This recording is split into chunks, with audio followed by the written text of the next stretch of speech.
Hello दोस्तों, जो 16 दिन की महालक्ष्मी पूजा करने जा रहे हैं तो कथा का श्रवण जरूर करना चाहिए। कथा मुझे एक समझ में आ रही है, बाकी अन्य कथाएं और भी हैं। मैंने एक ही बात बताई आपको कि अलग अलग कथाएं होती हैं। थोड़ा संशय हो सकता है मन में, लेकिन आप संशय ना लाएं। कथाओं में हमेशा मतभेद होता है, कहीं ना कहीं मतलब अलग अलग सुनने को मिलता है। जैसे एक गांव में एक गरीब ब्राह्मण रहता था। वह प्रतिदिन भगवान विष्णु की आराधना करता था। भगवान विष्णु उसकी भक्ति से प्रसन्न हुए। उन्होंने अपनी प्रिय भक्त को दर्शन दिए। साथ ही ब्राह्मणी ने कहा कि मतलब मुझे आप वरदान दें।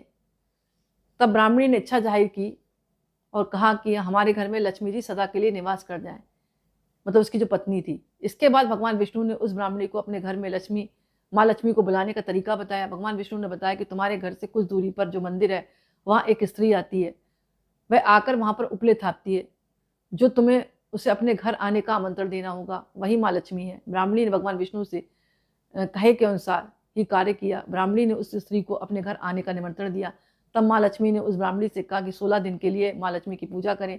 माँ लक्ष्मी के कहे के अनुसार ब्राह्मणी ने 16 दिन तक माँ लक्ष्मी की उपासना की। माँ लक्ष्मी ने फिर उस ब्राह्मणी को आशीर्वाद दिया। उसके घर में वह निवास किया। तभी से कहा जाता है कि भाद्र महीने की 16 दिन की उपासना करनी चाहिए।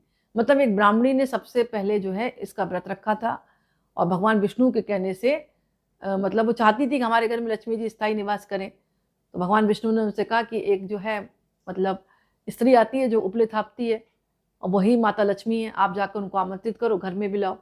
तो उस ब्राह्मणी ने उनसे कहा।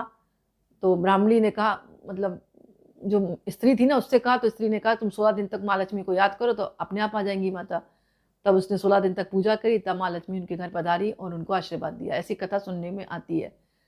तो ये जो 16 दिन है, आप विधिवत जो है कलश स्थापित करें और 16 चीज़ों से माँ का फूल मतलब माँ का विधिवत स्वागत करके पूजा करें। आप 16 चीज़ों में कुछ भी हो सकती है।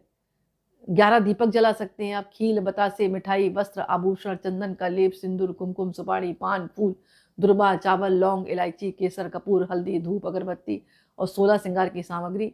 पूजा करने के पहले जब भी स्टार्ट करें, भगवान गणेश का प्रतिदिन नाम लिया करें, तो पूजा पूर्ण होती है। तो इस तरह कथाओं में मतभेद है, कहीं कुछ है कहीं कुछ है, लेकिन शॉर्टकट मतलब बताने का एक ही तरीका है कि माँ लक्ष्मी का व्रत क्यों रखा जाता है। तो सब प्रथम एक गांव में ब्राह्मण की पत्नी ने इस व्रत को रखा था, क्योंकि ब्राह्मण जो था विष्णु भक्त था और पत्नी चाहती थी उसके घर में माँ लक्ष्मी सदा के लिए स्थायी निवास करें। तब मतलब भगवान विष्णु के कहे के अनुसार उसने मतलब किया। तो जो जो स्त्री उपले पाती थी ना, वही लक्ष्मी जी थी। और उनसे जब उसने पूछा कि हमारे घर चलो, तो उन्होंने विधि बता दी कि आप 16 दिन तक लक्ष्मी जी को याद करो, तब वो आपके घर में आएंगी। तो हो सकता है